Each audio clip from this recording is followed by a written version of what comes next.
할렐루야. 오늘은 민수기 22장 7절에서 19절까지 말씀입니다. 모압 장로들과 미디안 장로들이 손에 복채를 가지고 떠나 발람에게 이르러 발락의 말을 그에게 전하매 발람이 그들에게 이르되 이 밤에 여기서 유숙하라. 여호와께서 내게 이르시는 대로 너희에게 대답하리라. 모압 귀족들이 발람에게서 유숙하니라. 하나님이 발람에게 임하여 말씀하시되 너와 함께 있는 이 사람들이 누구냐? 발람이 하나님께 아뢰되 모압 왕 십볼의 아들 발락이 내게 보낸 자들이니이다. 이르기를 보라 애굽에서 나온 민족이 지면에 덮였으니 이제 와서 나를 위하여 그들을 저주하라. 내가 혹 그들을 쳐서 몰아낼 수 있으리라 하나이다. 하나님이 발람에게 이르시되 너는 그들과 함께 가지도 말고 그 백성을 저주하지도 말라. 그들은 복을 받은 자들이니라. 발람이 아침에 일어나서 발락의 귀족들에게 이르되 너희는 너희의 땅으로 돌아가라. 여호와께서 내가 너희와 함께 가기를 허락하지 아니하시느니라. 모압 귀족들이 일어나 발락에게로 가서 전하되 발람이 우리와 함께 오기를 거절하더이다. 발락이 다시 그들보다 더 높은 고관들을 더 많이 보내매 그들이 발람에게로 나아가서 그에게 이르되 십볼의 아들 발락의 말씀에 청하건대 아무 것에도 거리끼지 말고 내게로 오라. 내가 그대를 높여 크게 존귀하게 하고 그대가 내게 말하는 것은 무엇이든지 시행하리니 청하건대 와서 나를 위하여 이 백성을 저주하라 하시더이다. 발람이 발락의 신하들에게 대답하여 이르되 발락이 그 집에 가득한 은금을 내게 줄지라도 내가 능히 여호와 내 하나님의 말씀을 어겨 덜하거나 더하지 못하겠노라. 그런즉 이제 너희도 이 밤에 여기서 유숙하라. 여호와께서 내게 무슨 말씀을 더하실는지 알아보리라. 아멘. 오늘 본문에 계시된 하나님은 어떤 분이신가? 당신의 백성을 복주시는 분이십니다. 그리고 축복하는 백성이 되기를 원하십니다. 오늘 22장 1절에서 이스라엘 백성들은 모압 평지에 도착을 합니다. 여리고 맞은편이죠. 이제 약속의 땅 가나안에 거의 도착한 셈입니다. 이때 모압 왕 발락의 염려가 소개되어 있습니다. 왜냐하면 아모리 전투에서 이스라엘 백성들이 아모리 왕 시혼과 바산 왕 옥에게 대승 거둔 것이 그들에게 이미 전달되었기 때문이죠. 그래서 심히 두려워하고 번민했다. 이렇게 고백하고 있습니다. 하지만 이건 쓸데없는 고민입니다. 왜냐하면 이스라엘 백성은 모압을 공격할 의사가 없었습니다. 하나님이 허락하지 않았기 때문이죠. 하지만 모압 왕 발락은 미디안 장로들과 함께 모의를 꾸밉니다. 바로 거짓 선지자 발람을 불러서 이스라엘을 저주하게 하자라는 계책이었죠. 왜 그러냐면 그가 발람을 부를 때 이렇게 말하죠. 6절 우리보다 강하니 청하는데 와서 나를 위하여 이 백성을 저주하라.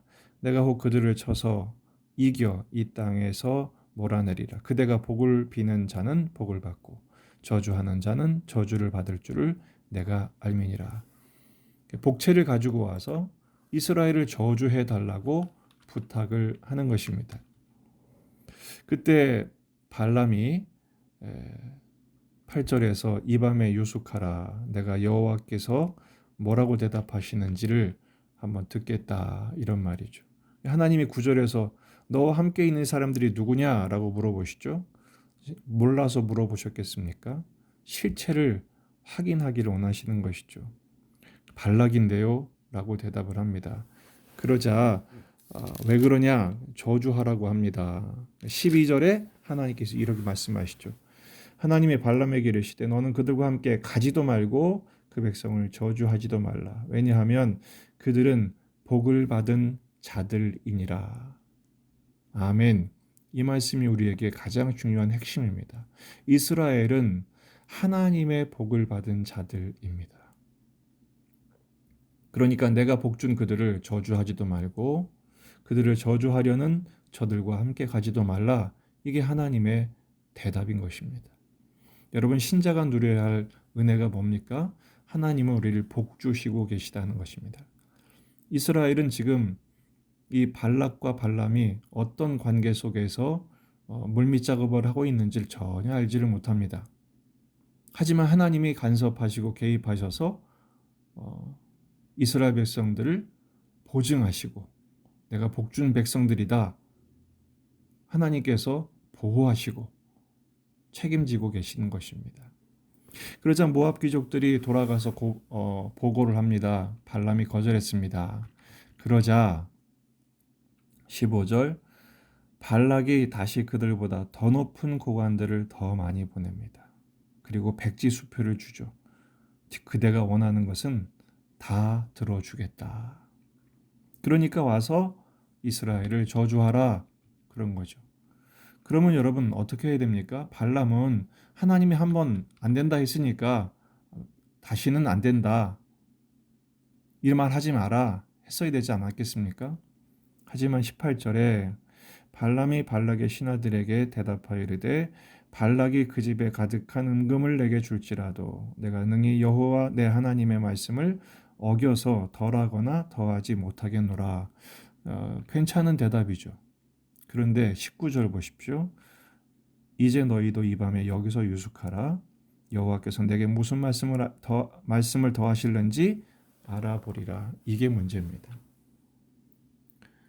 사람은 겉에서 한 말과 그 속의 마음이 다른 존재입니다.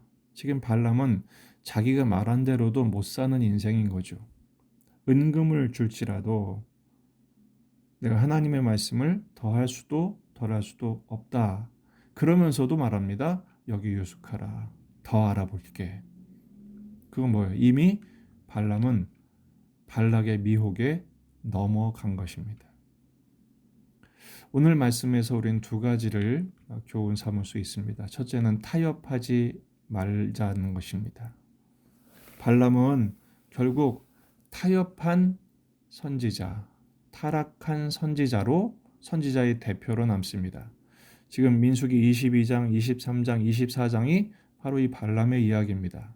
왜 이렇게 많이 강조하고 있을까요? 가나안 땅에 빨리 들어가야 되는데 이 이야기를 길게 늘어놓은 이유가 무엇일까요? 이게 바로 우리 연약함이라는 것입니다. 하나님의 백성이 타락하거나 또 도전 앞에 무너지는 것은 하나님의 뜻을 몰라서가 아닙니다.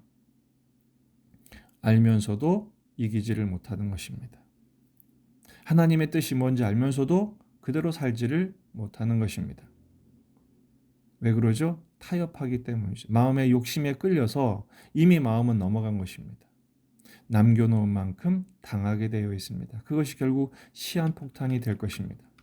그래서 요한일서 2장 15절에서 16절 이 세상이나 세상에 있는 것들을 사랑하지 말라.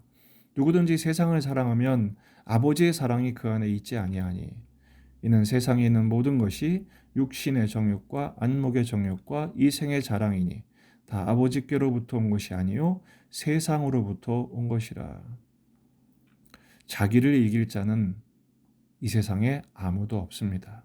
그래서 예수님도 처절하게 싸우신 것이죠. 내 뜻대로 마옵시고 아버지의 뜻대로 되기를 원하나이다.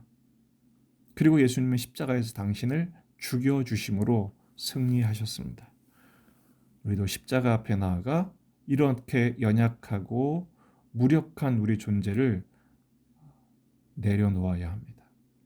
십자가 뒤에 숨어야 하는 것이죠. 타협하지 않는 신앙, 끝까지 하나님의 말씀이 분명하면 그 말씀 앞에 엎드릴 수 있는 신앙, 그리고 그 말씀에 순종하는 신앙 되게 해달라고 정말 가슴을 치고 마음을 찢으며 부르짖어야 될 것입니다.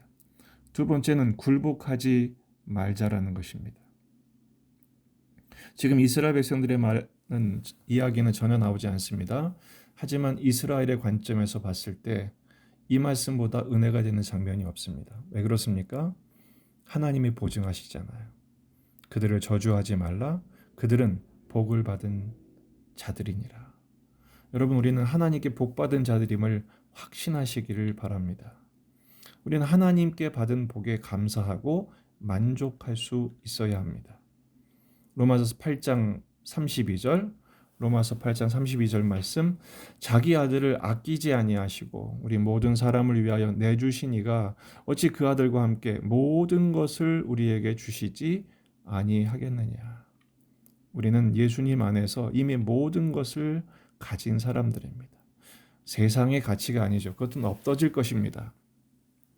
우리는 예수님 안에서 영원한 것, 우리에게 영생의 복과 영원한 복을 이미 받은 줄로 믿습니다. 그러므로 세상의 복을 부러워하거나 세상의 복을 두려워하지 말아야 합니다. 우린 지나고 나면 그때는 만족하지 못하지만 그때가 얼마나 큰 복이었는지를 비로소 깨닫게 됩니다. 잃어봐야 깨닫는 인생이죠. 지금 우리는 일상의 은혜가 얼마나 컸던가를 비로소 처절하게 깨닫고 있습니다. 주일마다 예배 드리는 것, 또 우리가 사람들과 만나서 식사하고 교제하고 즐겁게 보냈던 것들이 얼마나 큰 복인지를 비로소 깨닫지 않습니까? 여러분, 잃어봐야 깨닫는 것이 아니라 지금 주신 복, 지금 내게 허락하신 하나님의 내가 얼마나 큰지를 깨달을 수 있는 믿음의 사람들 될 수 있기를 바랍니다. 그리고 더 나아가 하나님께서 발람에게 말씀하시죠. 저주하지 말라. 여러분, 우리 복받은 하나님의 백성들은 저주하는 자가 아니라 축복하는 사람이 되어야 합니다. 주님께서 아브라함을 부르실 때도 너를 축복하는 자에게 내가 복을 내리고 너를 저주하는 자에게 내가 저주하리니 땅의 모든 족속이 너로 말미암아 복을 얻을 것이라 말씀하셨잖아요. 오늘 하루 종일 만나는 사람들에게 축복하십시다. 저주하지 말고 복을 빌고 또 축복하고 또 축하하며 격려하며 위로할 때 하나님께서 우리를 얼마나 복되게 하신 존재인지를 더욱 깨닫게 하시고 누리게 하실 것입니다. 오늘 많은 유혹의 순간이 있을 것입니다. 타협하지 마십시다. 그리고 세상 앞에 굴복하지 마시고 이미 우리는 복받은 백성이요 주님 우리와 함께 계신 강한 하나님의 자녀들이란 것을 깨달으시고 십자가 안에서 나를 내려놓고 예수님 안에서 거듭난 존재로 주님 닮아가는 복된 하루를 살아가고 승리하는 저와 여러분이 될 수 있기를 주의 이름으로 축원합니다.